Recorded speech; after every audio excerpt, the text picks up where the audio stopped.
Spesiale tyd hier wees saam as geloofsfamilie, geloofsgemeenskap en mag julle ook iets beleef van die Here se spesiale teenwoordigheid en ja, mag dit jou sommer met so 'n klein bietjie warmte vul.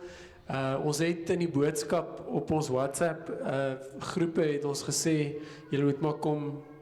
Hallo Anne, hallo. Julle moet kom styf naby mekaar sit. Dis my dogtertjie wat geroep het, so dis hoekom ek haar groet. So kom ons ek gaan vir ons 'n stukkie lees uit Psalm 91 en dan sluit ons die oë. Kom ek lees vir ons Psalm 91. Hy wat by die allerhoogste skuiling vind en die beskerming van die Almagtige geniet, hy sê vir die Here, U is my toevlug en my veilige vesting, my God op wie ek vertrou.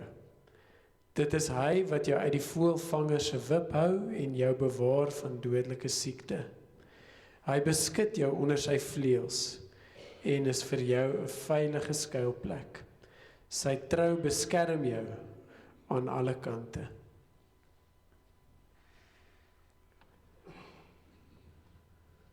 Here, elkeen van ons het gekies om vanoggend na hierdie plek toe te kom.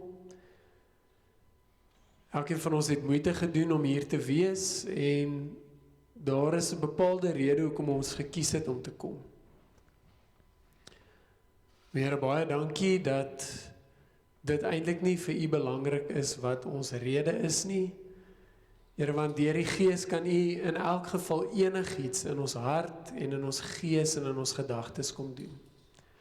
En my gebed is, Here, vir elkeen van ons wat hier is en vir die wat ook inskakel, virtueel, Here, dankie dat ons kan bid, Here, dat U deur die Gees elkeen van ons sal aanraak. Here, leer ons ook vanoggend om U werklik te vertrou met alles in ons. Dankie vir die liefde. Ons bid dit in die kosbare naam van Jesus Christus. Amen.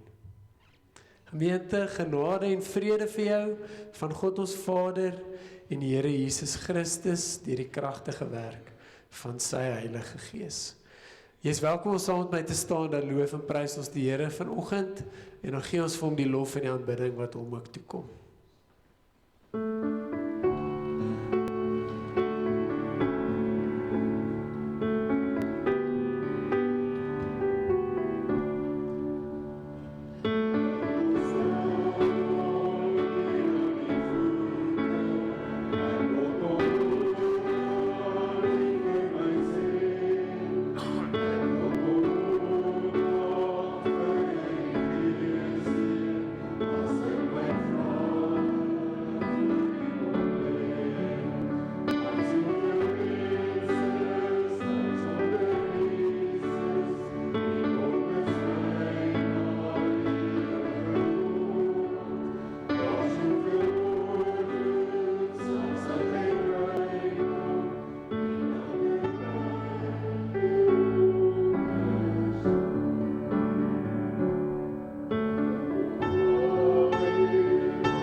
dankie, jy is welkom om nou te sit. Skus, ek is sleg daarmee om vir julle te sê wanneer julle moet sit of nie moet sit nie. Ek gaan vanoggend gaan ons saam lees uit Lukas 9. Lukas 9 van vers 51 tot vers 62. So jy is welkom om so lank soontoe saam met my te blaai.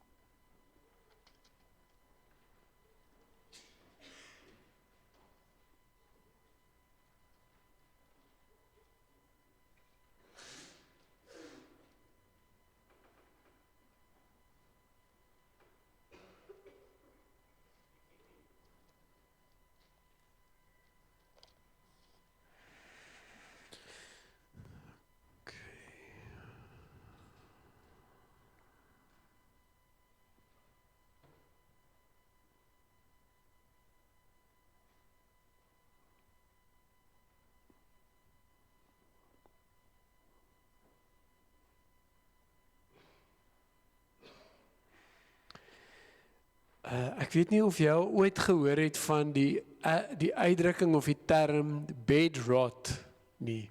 Dis vir my ek het hierdie week die eerste keer daarvan gelees en ek wil graag dit deel wat ek met julle gelees het. So bed rot in Afrikaans sou ou seker direk kon vertaal met bedvrot. So wat bed rot beteken is dit gaan eintlik maar oor mense. En dalk, ek dink almal van ons kan op een of ander manier daarmee vereenselwig wat vir 'n lang tydperk in die bed bly. En dis nie om te slaap nie, dis eintlik sommer net om niks te doen nie. So dit is waar die term bed rot vandaan kom. En snaaks genoeg, dit is 'n Amerikaanse maatskappy wat beddens vervaardig, wat die navorsing gedoen het oor bed rot. En hulle het die volgende bevind, ek gaan nou vir julle 'n paar ander skyfies ook wys. Hulle het agtergekom, die gemiddelde Amerikaner spandeer 364 ure per jaar om te bedvrot. Gelykstaande aan 15 dae per jaar wat jy in die bed bly en sommer net niks doen nie. Gen Z, dis nou die ouens wat op hierdie stadium tussen 13 en 28 jaar oud is, min of meer, spandeer die meeste tyd om te bedvrot, gemiddeld so 21 dae per jaar, maar die ander generasies, julle sal nou sien, is nie ver agter nie, selfs van die ouer generasies bedvrot ook nogal lekker, lyk dit vir my. So 57% van Amerikaners het al siekverlof of betaalde verlof gebruik om te bedvrot. So jy sê vir jou werkgewer, jy kan nie inkom nie, jy is siek, maar eintlik lê jy net in die bed en YouTube video's kyk of TikTok video's kyk. En dan sê hulle, en hierdie is nogal interessant, wanneer mense bedvrot, spandeer die meeste mense die tyd op YouTube, 65%, en dan produktiwiteit by mense wat nie bedvrot nie, is hoër as die wat dit wel doen. So met ander woorde, mense wat opstaan en aangaan met hulle dag is meer produktief as mense wat as 'n reël tyd spandeer om in die bed te bly. Die meerderheid mense voel nie goed oor hulle energievlakke na 'n bedvrot episode nie. So mense nou dink as jy so lank in die bed lê en niks doen nie, dat jy dalk sal beter voel, maar hulle sê dit is presies nou die teenoorgestelde. So ek wil net nog 'n paar skyfies vir julle wys. So kom ons kyk gou hier. Julle gaan nou nie daar kan sien nie, ekskuus, dis bitter klein. Ek het gedink dit gaan bietjie groter wees, maar ek sal vir julle sê wat hier staan. So die persentasies van generasies wat as 'n reël bedvrot is Gen Z is 89%, millennials is min of meer my ouderdom is 69%, Gen X is 54% en die baby boomers, paar van julle sal dalk baby boomers wees, is 31%. En hulle sê dat die gemiddelde bedvrot episode min of meer 3,5 uur per dag van die mense se tyd in beslag neem. En dan hierdie was vir my nogal interessant geweest. Ek weet nie of julle daar kan lees nie, maar dit sê die hoofredes waarom Amerikaners dit doen. Die eerste een is, hulle het lae energie of hulle voel uitgeput.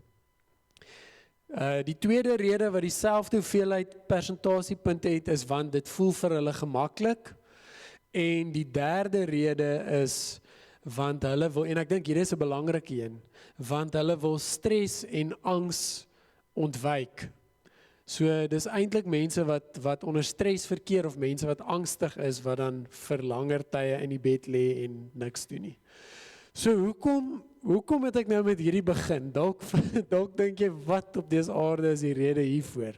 So die rede is, ek wil eintlik 'n vraag vra vanoggend, en die vraag waarmee ek wil begin is, wat maak dat jy opstaan elke oggend? Wat maak dat jy sê, maar ek kies om op te staan en ek kies om vandag konstruktief besig te wees, sinvol besig te wees. Ek kies om my lyf te gebruik om iets te gaan doen wat 'n verskil gaan maak. Waarvoor sal jy opstaan? Waarvoor sal jy energie gebruik en energie verbruik en regtig iets gaan doen in die wêreld? Wat is die redes wat vir jou belangrik genoeg is om dit te kan doen? So vanoggend se teksgedeelte, moet ek eerlik met julle wees, ek het gestoei daarmee hierdie week, dit was nie vir my 'n maklike teksgedeelte nie,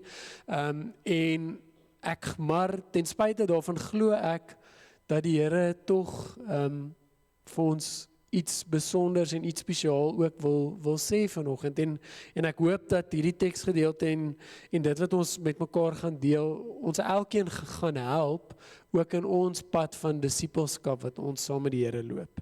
So kom ek lees vir ons Lukas 9 van vers 51 af.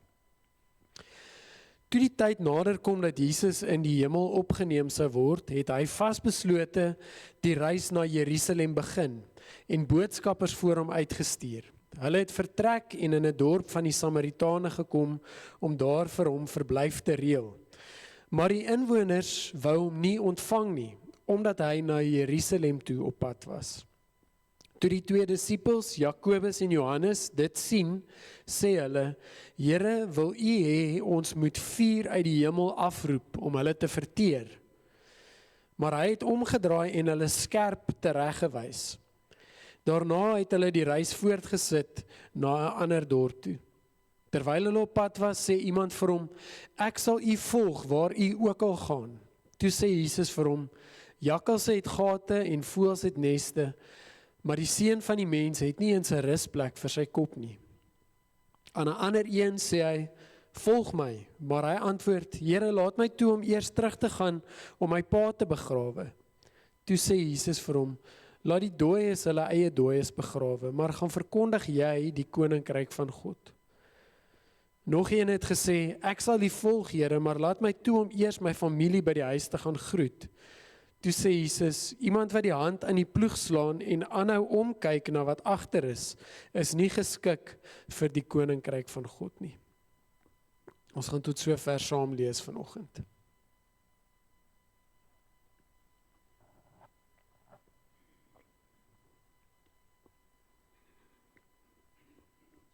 Hoe reageer jy wanneer daar ontwrigting of teenstand in jou lewe is?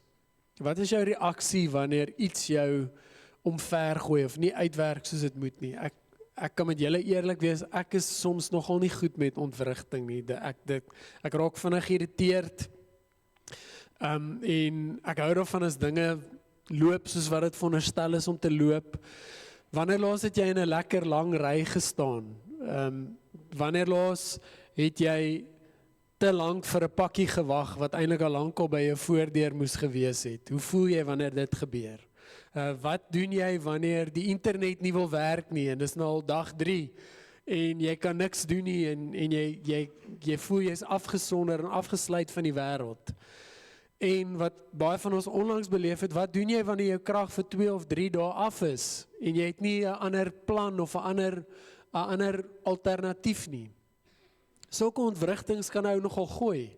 Ek weet nie of jy dit ook al so beleef of ervaar het nie. En ontwrigting is eintlik elke dag deel van ons lewens. Elke dag is daar iets wat nie gegaan het soos wat ons dit beplan het nie. En ek dink as jy kinders het, dan weet jy dit baie goed, nê? Baie kere is daar dinge wat gebeur wat net glad nie uitwerk soos wat jy gedink het dit sou uitwerk nie. En ons reaksie op ontwrigting maak baie keer dat ons met meer vrede en met meer vreugde kan lewe. As ek en jy op 'n manier kan leer om ontwrigtings in ons lewe, of selfs dit wat van mense se kant af kom, wat ons ontstel of wat ook al, as ons kan leer om op 'n sinvolle manier dit te hanteer, dan maak dit eintlik die lewe vir ons makliker, is dit nie so nie? Maar as elke ontwrigting 'n issue raak, of elke ding wat nie lekker is nie, ons ontspoor, dan het dit 'n effek op ons lewens. En ek dink Jesus was nogal goed met ontwrigtings, die manier hoe hy ontwrigtings kon hanteer. So vanoggend het ons begin en gelees dat Jesus doelgerig op pad was. Hy was op pad Jerusalem toe. Ek het hierdie week, terwyl ek voorberei het ek gedink, dis soos om 'n 400 meter te hardloop en jy's in die pylvak. Niks gaan jou stop nie, tensy jy nie baie goed voorberei het nie, dan gaan jou eie moegheid jou stop.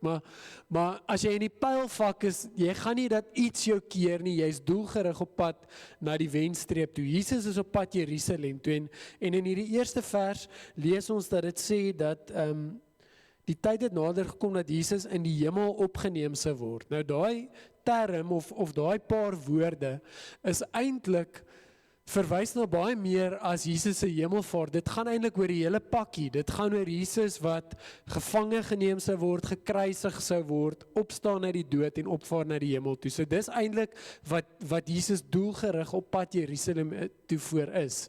Hy weet mens kan amper sê die laaste deel van sy bediening gaan nou uitspeel. En dan lees ons ook hier, ons lees hier van die woord vasbeslote. Maar ander vertalings, die letterlike vertaling daarvan is meer amper iets soos om te sê dat Jesus se gesig was ferm op Jerusalem. Sy gesig was gedraai na Jerusalem toe. Hy was nog nie daar nie, maar alles wat hy nou sou doen, alles wat hy nou op sy fokus, sou oor Jerusalem gegaan het. So hy het 'n bepaalde fokus. Hy is op pad Jerusalem toe en niks gaan hom keer, niks gaan hom van stryk bring nie, niks gaan hom ontwrig nie. Of so het hy dalk gedink. En toe het gebeur daar wel 'n ontwrigting, want ons lees dat Jesus sy boodskappers vooruitstuur om so 'n slaapplek reg te kry, kos reg te kry vir hulle reis. En dan doen Jesus 'n interessante ding. Die meeste Jode, as hulle Jerusalem toe sou reis, sou hulle Samaria misreis. So hulle sou eintlik 'n ompad vat. Maar onthou, Jesus is vasbeslote, dus hy wil deur Samaria gaan. Sy boodskappers gaan kyk of hulle verblyf kan kry, en toe die Samaritane hoor in hierdie dorpie dat hulle op pad is Jerusalem toe sê hulle, nee, sorry, julle mag hier bly nie, julle is nie welkom hier nie. En dan lees ons van Jakobus en Johannes, wat natuurlik ook, ek weet nie of julle dit kan onthou nie, maar hulle staan ook bekend as die seuns van die donder, nê? So wat is hulle reaksie? Hulle sê, Here, kom ons sort hulle gou uit, kom ons maak 'n plan, ons kry vuur van die hemel af, laat dit hulle verteer, ons kan ons nie toelaat dat die Samaritane so met ons leermeester maak nie. En dan uit die aard van die saak, wys Jesus hulle skerp tereg, want dit was net glad nie wie Jesus was nie, dit was glad nie wat Jesus tot op daardie punt gekom het om te doen nie, dis nie wat hy verkondig het nie, dis glad nie waar sy koninkryk gaan nie, so uit die aard van die saak, wys hy hulle tereg. Maar voor vandag se gedeelte wat ons gelees het, net voor dit, is die disippels eintlik besig om onder mekaar te stry oor wie die belangrikste is. En dan moet Jesus hulle alweer teregwys en vir hulle sê, onthou, dis nie waar leierskap gaan nie, dit gaan nie oor wie die belangrikste is nie, eintlik die wat die minste wil wees of bereid is om te wees, hulle is eintlik die belangrikste in God se koninkryk. So dit verklap eintlik net iets van die disippels wat nog nie heeltemal verstaan wat Jesus gekom het om te kom doen nie. En dan is dit ook, dink ek, nogal betekenisvol en belangrik vir ons vanoggend om ook daarop te let dat in die volgende hoofstuk, in Lukas 10, vertel Jesus die bekende verhaal van die barmhartige Samaritaan. Jakobus en Johannes wil net die Samaritane amper verdelg, en Jesus vertel vir hulle in die verhaal van die barmhartige Samaritaan, wie's eintlik die sogenaamde hero van die verhaal, die Samaritaan. Die Jode, die godsdienstige leiers, kyk nie, hulle sien nie raak nie, maar hierdie Samaritaan het omgegee en het gekyk. So Jesus is eintlik die hele tyd besig om, terwyl hy met sy disippels op pad is, om hulle te leer, wat is dit wat belangrik is in God se koninkryk. En in Jesus se lewe, sy aardse lewe, was daar dikwels ontwrigting en chaos gewees. Inteendeel, ek dink baie keer was dit juist die ontwrigting van mense wat Jesus gevolg het, wat gemaak het, dat mense 'n spesiale ontmoeting met Jesus kon gehad het. Sommige mense is genees. Mense het Jesus op 'n besondere manier beleef en ervaar in tye wat Jesus dit nie eintlik beplan het nie, maar wat Jesus tog gekies het om te fokus op daardie mense. So Jesus was nie bang vir ontwrigting gewees nie. Inteendeel, ontwrigting het in 'n sin eintlik tot Jesus se kruisdood gelei. Want die oomblik wat Jesus se bediening op aarde begin het, het hy eintlik die status quo ontwrig. Hy het eintlik die Joodse sisteem, die tempelsisteem het hy ontwrig en mense het nie daarvan gehou nie. En dit is hoekom hy dan ook aan die kruis opgeëindig het. Dit het hom uiteindelik sy lewe gekos. Maar dan lees ons van hierdie 3 mans. Hierdie 3 mans wat of sê hulle is bereid om Jesus te volg, of Jesus wat hulle uitnooi om hom te volg. Die eerste persoon klink amper te gretig. Dis so amper asof Jesus vir hom sê, raak net vir my 'n bietjie rustig. En dan wat Jesus vir hom sê, jakkals het gate, voëls het neste, maar die seun van die mens het nie 'n plek om sy kop neer te lê nie. En daarmee sê Jesus waarskynlik 'n paar dinge vir hom, maar een van die dinge wat Jesus vir hom sê is, ek kan jou nie eers dit waarborg nie, jy gaan nie noodwendig eers 'n plek hê om te slaap nie, of iets om te eet nie, maar ek dink nog meer probeer Jesus eintlik vir hom sê, as jy saam met my gaan, is daar 'n goeie kans dat jy eintlik nooit regtig welkom gaan wees nie. Jy gaan in alle waarskynlikheid verwerping beleef, en dis wat jy gaan ervaar. So, dis amper asof Jesus vir die eerste persoon sê, maar jy weet nie eintlik wat jy sê nie. As jy sê, Here, ek sal die volg waar jy ook al gaan, dan is dit amper asof Jesus vir hom sê, dink net weer, bereken net regtig die koste, voordat jy so gou ja sê. En dan die tweede en die derde mans met wie Jesus praat, dis amper my reaksie op dit was amper dat die antwoorde wat Jesus gee, klink eintlik hard. Dit klink eintlik op 'n manier gevoelloos. Ek meen, hulle sê vir Jesus, ek wil my pa gaan begrawe, en hulle sê vir Jesus, ek wil my ouers gaan groet. So, dit klink eintlik soos 'n aanvaarbare en 'n eerbare ding wat hierdie mans wil doen, is dit nie? Ek meen, dit klink nie soos 'n onredelike versoek nie. Maar ek dink tog, nadat ek self baie geworstel het oor hierdie woorde van Jesus, ek meen, dis waarskynlik soos baie van julle, dis nie vir ons vreemde, ons ken hierdie woorde, maar as ou regtig daar dink, dan is dit tog, jy weet, dit laat ou regtig wonder, wat is dit wat Jesus nou eintlik wou gesê het? En ek dink 'n mens kan dalk ooreageer na weerskante toe. In die eerste plek kan jy aan die een kant sê, dat jy sou kon ooreageer om te sê, maar weet jy wat, die onrealistiese verwagtinge wat Jesus hier koester, dis hoe dit is. So, jy weet, jy sou eintlik kon sê, maar dit is net hoe dit is, dis wat ons moet, so met ander woorde, as jy so sou ooreageer, dan sou ons sê, Nou goed, Jesus het dit gesê, so niemand van ons mag ooit weer ons geliefdes begrawe nie. Kom ons maak dit nou die nuwe reël. Geen begrafnisondernemers nie, dominees doen nie meer begrafnisse nie, want dis wat Jesus gesê het. Sou julle met my saamstem, dit sou dalk 'n oorreaksie gewees het, nie waar nie? Die ander oorreaksie sou gewees het om te sê, maar elke keer wat ons iets lees in die Bybel, of iets lees wat Jesus sê, en dit maak nie vir ons sin nie, of ons verstaan dit nie, dan los ons dit net. Dan sê ons, wel goed, okay, dit maak nie meer vir ons sin nie, so, dis irrelevant. Dit sal ook, uit die aard van die saak, 'n oorreaksie wees, want ons kan nie elke keer, as ons nie met iets saamstem nie, of ons nie iets lekker verstaan nie, sê, maar, dan is dit nou nie meer op ons van toepassing nie, want dalk is daar tog iets, wat die Here vir ons daardeur wil leer. So, kom ons sê, ons onderneem vanoggend om nie na die een kant te oor te reageer nie, maar ons sê ook, ons gaan dit nie sommer net los nie, ons gaan nie sommer net sê, ag kom ons blaai verby hierdie paar verse en ons gaan aan en ons lees iets anders, tot ons iets lees wat ons van hou en dan gesels ons daaroor nie. As Jesus hierdie 2 mans wou ontwrig, dan het hy die volste reg om dit te doen.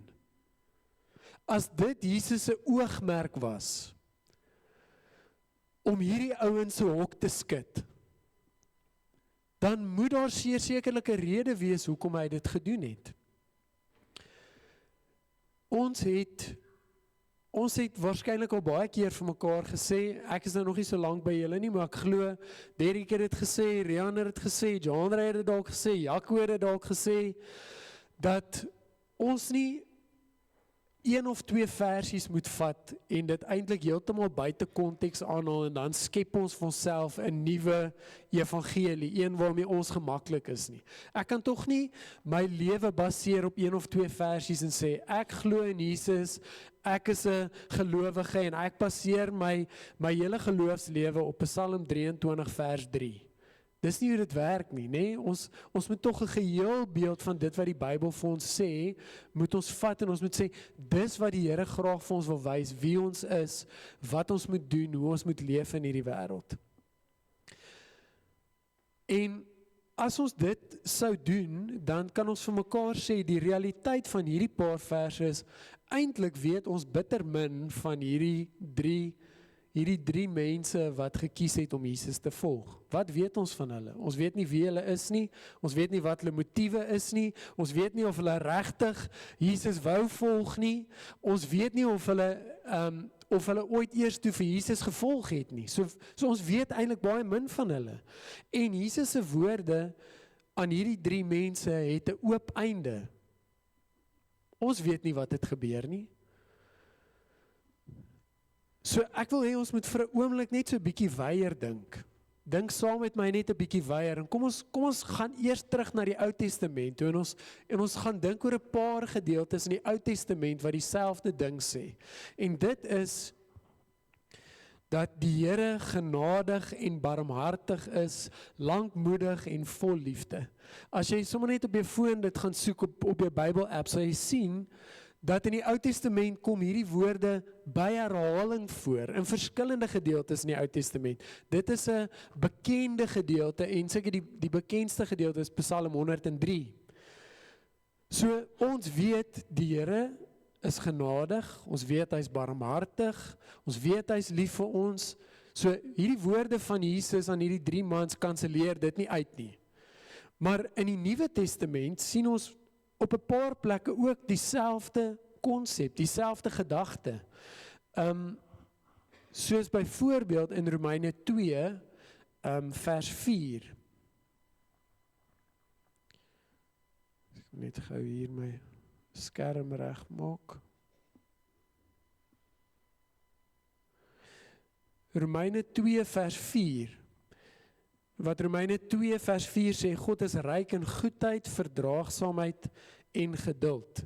En dan hierdie woorde, sê dit vir jou niks nie. Dis wat Romeine 2 vers 4 sê. En dan dink aan nog 'n paar voorbeelde saam met my. Wat het Jesus gedoen toe hy in Betanië aangekom het, toe Lazarus alreeds dood was, voor hy vir Lazarus uit die dood opgewek het, toe hy die reaksie sien van Lazarus se geliefdes, dat hulle hartseer was oor Lazarus wat dood is, wat het Jesus gedoen? Hy was saam met hulle aangedaan.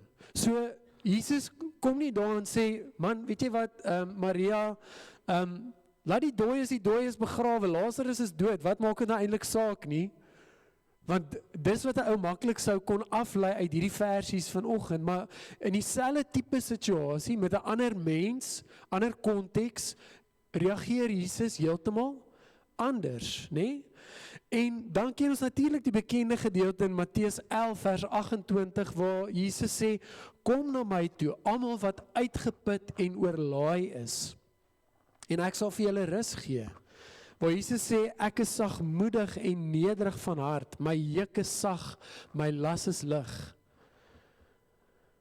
So, Jesus het 'n klomp dinge gesê, maar hy het hierdie woorde ook gesê. So daaruit moet ons nou probeer vir onsself sê, maar wat beteken disippelskap vir my en vir jou vandag? Hoe lyk disippelskap vir my en vir jou? As ons al hierdie dinge in ag neem, van wie God is, wie Jesus sê hy is, waarheen Jesus elkeen van ons uitnooi.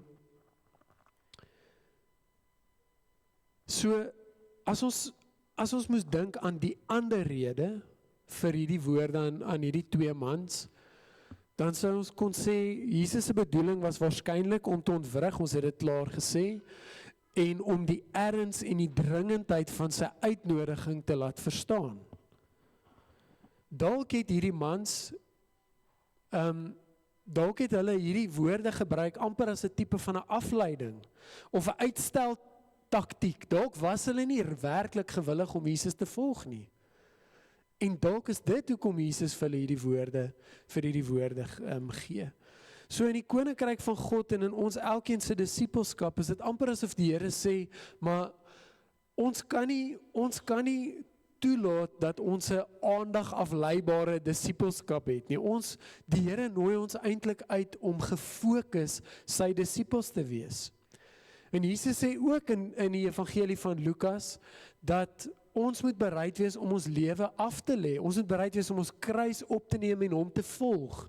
Dis nie sommer net mooi woorde om te sê, okay Jesus, ek glo in U, ek gee my hart vir U nie. Dit beteken, jy moet letterlik doodgaan in jouself. Alles wat in jouself is, wat nie strook met die koninkryk van God nie, moet weg. Dit moet uit jou lewe uit. Enigiets wat loyaliteit vra van jou, wat eintlik jou loyaliteit in jou verhouding met die Here en in jou volgelingskap van Jesus, wat dit eintlik kom wegvat, moet ons uit die weg ruim. Ons moet dit wegvat. Dis tog wat Jesus ook gesê het. Jy moet kies.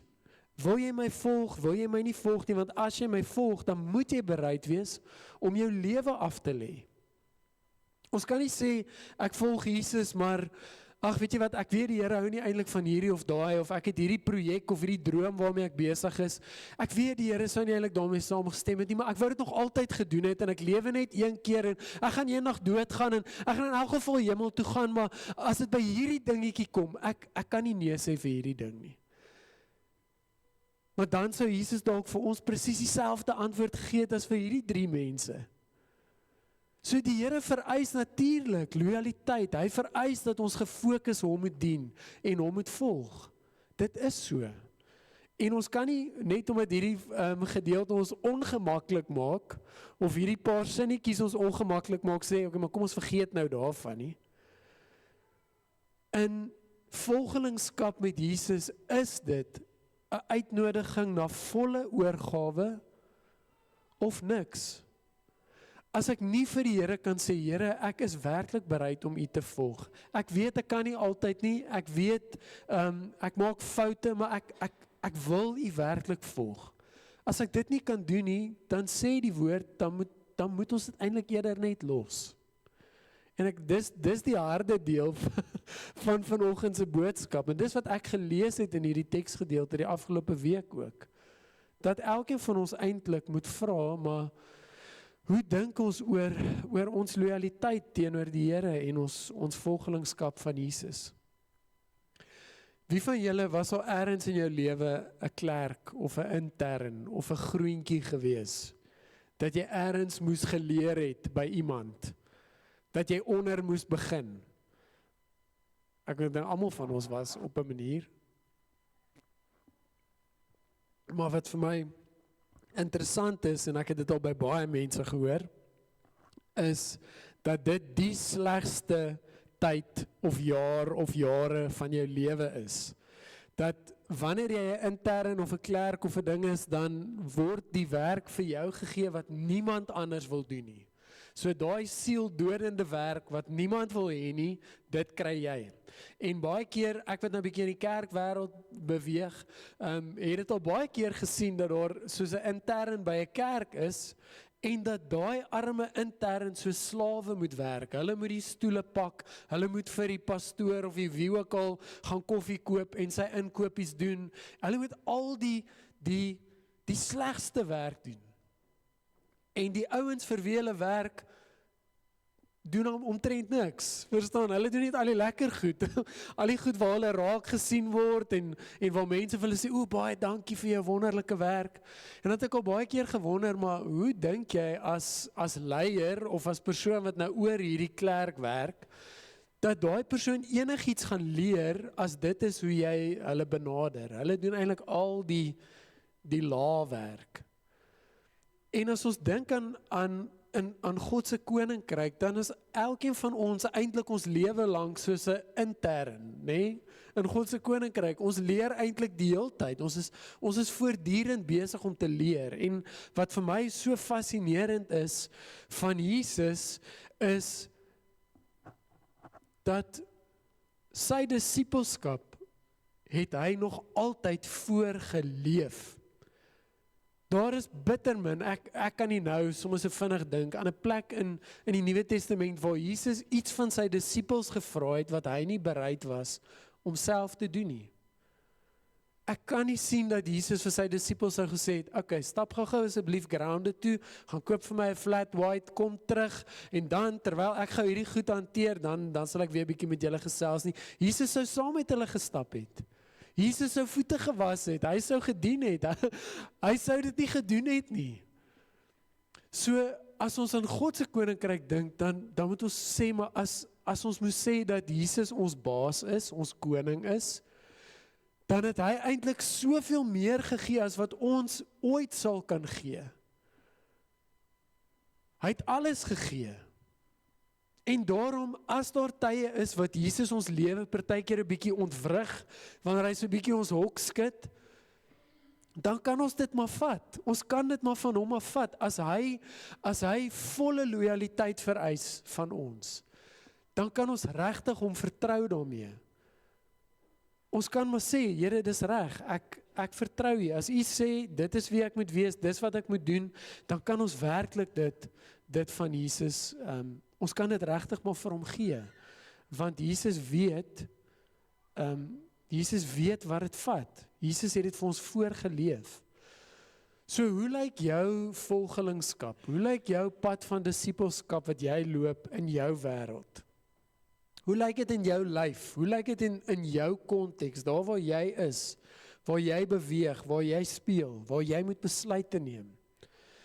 Wat dreig om die fokus en jou lojaliteit in jou verhouding met die Here te kaap? Wat bedreig dit?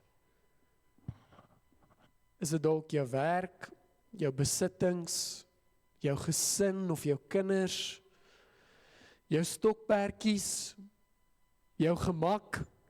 Onthou hulle die Bedford statistieke, die hoogste een het gesê, mense bly in die bed lê want dis vir hulle gemaklik, dis vir hulle lekker.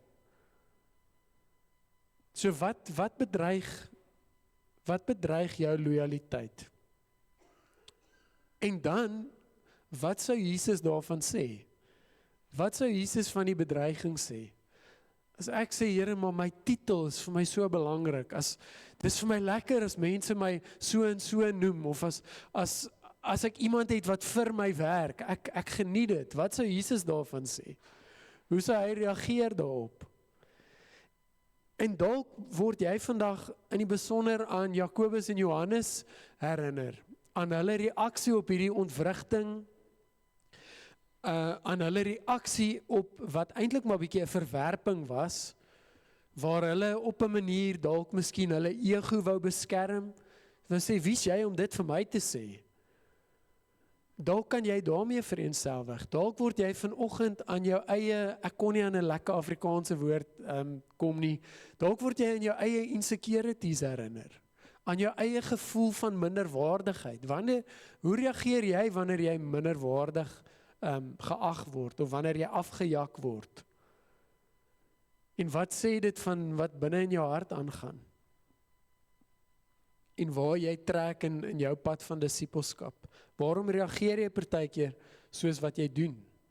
En ek wil net graag afsluit met die laaste vers, wat Jesus vir die derde persoon gesê het, waar Jesus gesê het, iemand wat die hand aan die ploeg slaan en aanhou omkyk na wat agter is nie geskik vir die koninkryk van God nie. Wat gaan gebeur as jy ploeg en jy kyk die hele tyd agtertoe? Hoe gaan jou ploegwerk lyk? Het gaan nie baie reguit wees nie. Deesdae het ons trekkers met GPS en ons sit net en luister musiek en wat ook al, maar wat Jesus eintlik probeer sê is, jy moet vorentoe kyk, jy kan nie die hele tyd agtertoe kyk nie. En hierdie woorde het my eintlik laat dink aan 'n lied wat ek hierdie week op afgekom het van Elvis Blue. Dis een van sy nuwe liedjies wat oor sy pa gaan.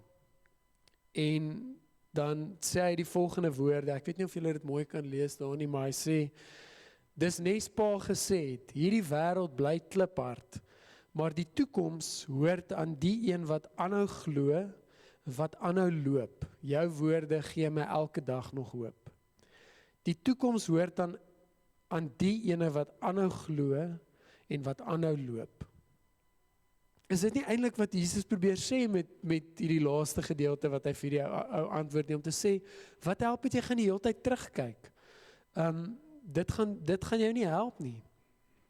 Ons volg nie Jesus sodat ons met 'n môre is nog 'n dag ingesteldheid kan leef nie. Ons kan tog nie sê, ag weet jy wat, vandag gaan ek lê en niks doen, ek gaan nie regtig omgee nie, ek sal môre weer erns maak met my verhouding met die Here nie. In God se nuwe wêreld is vandag nie vir bedvrot bedoel nie. Vandag is 'n geskenk. Vandag het ek en jy die voorreg om gefokus die Jesus lewe te kies. En is juis as gevolg van Jesus se liefde wat sterk vir elke een van ons brand, dat hy ons uitnooi om hom so te volg. Dis nie omdat hy onredelik wil wees of 'n slawedrywer is nie, dis omdat hy lief is vir ons, dat hy partykeer ons ontwrig. So mag jy dapper genoeg wees om die Here te vertrou met elke greintjie van wie hy is, met elke greintjie van jou wese. Om daai dinge wat jy dalk nog nooit voor die Here se voete kom neerlê het nie, nou vir hom neer te lê en te sê, Here, U weet hoe lief ek dit het om te beheer. Ek wil net altyd in beheer wees. Dalk is van nou die tyd om dit te kan doen. Want as die Here onverdeelde trou vereis, dan kan jy hom werklik vertrou met al jou vertroue. Ons sal eintlik, inteendeel, ons sal dom wees om dit nie te doen nie. En my gebed vir elkeen van ons is dat ons sal leer om al hoe meer dit te doen. Om die Here so te vertrou dat selfs al gee hy vir ons 'n woord of 'n gedagte of leiding wat vir ons moeilik is, wat sit nie lekker aan ons lyf nie, dat ons hom daarmee sal vertrou. Dat ons die Here sal vertrou dat hy ons sal help om gefokus sy disippels te wees. Kom ons bid.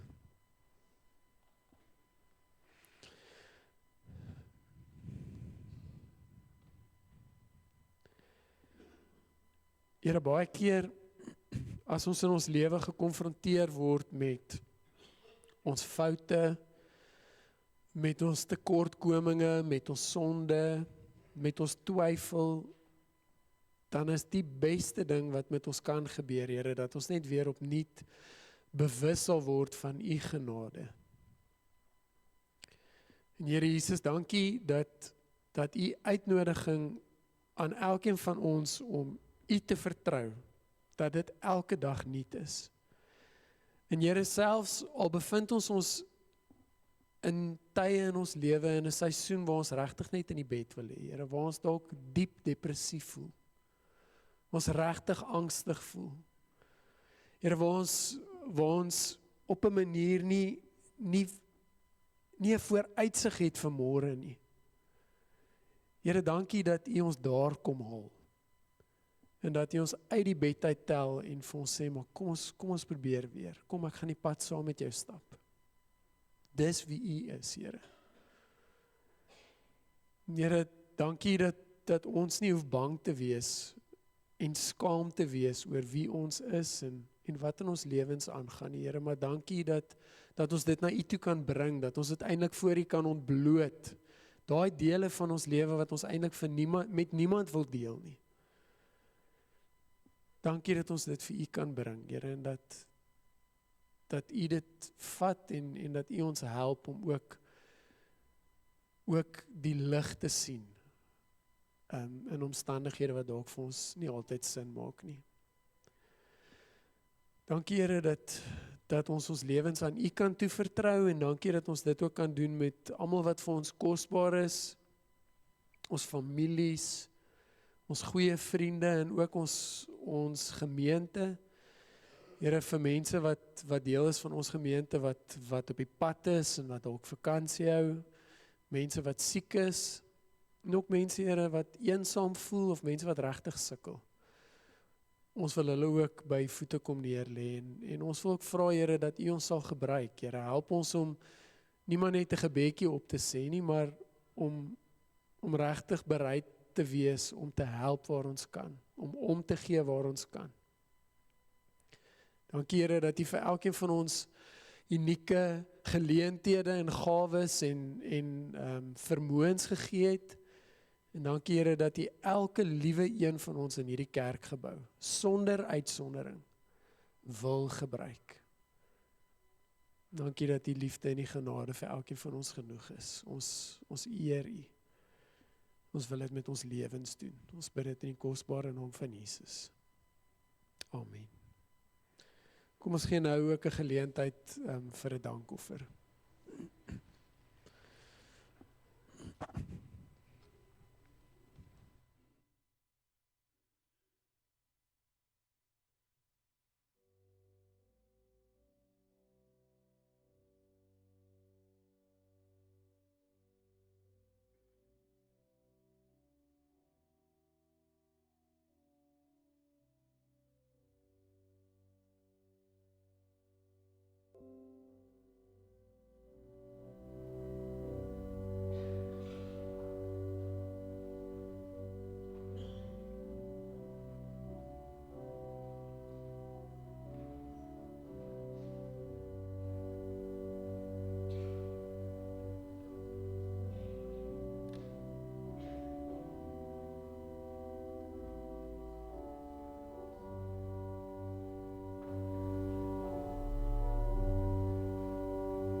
Ons het vir die vakansietyd, het julle waarskynlik gesien dat ons het net een gids. So as jy wil weet wat gaan aan en wat gaan nie aan nie, dan is jy welkom om te gaan kyk op die gids. Ons het dit ook op die WhatsApp groepe uitgestuur. Derek is vir hierdie week tot en met Sondag toe met verlof en Jaco is op sy sabbatsverlof ergens op 'n eiland. So as daar iets is wat moet gebeur, dan is julle welkom om my te kontak. Maar ja, en ek dink nie daar's nou enige ander afkondigings nie, maar ja, ek hoop julle het 'n wonderlike week en gaan klim nou terug in die bed en gaan kyk lekker YouTube video's. Kom ons sluit af met hierdie laaste lied. Julle is welkom om saam te staan en dan sing ons hierdie laaste lied saam.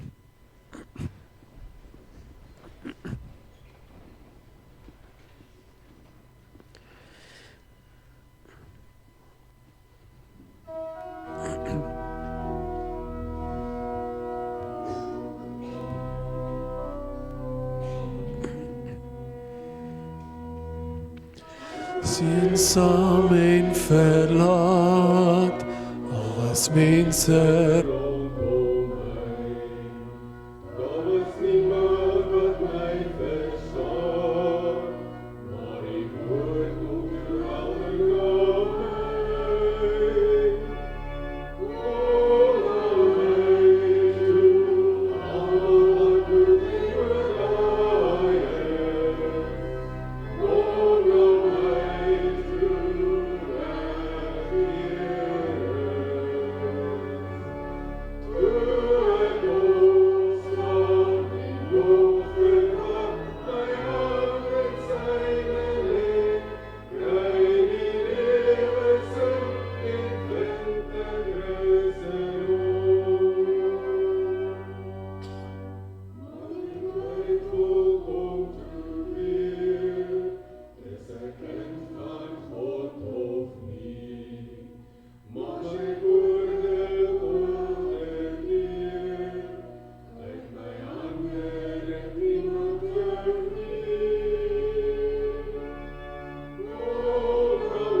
Ontvang die seën van die Here en gaan wees ook 'n seën vir ander mense.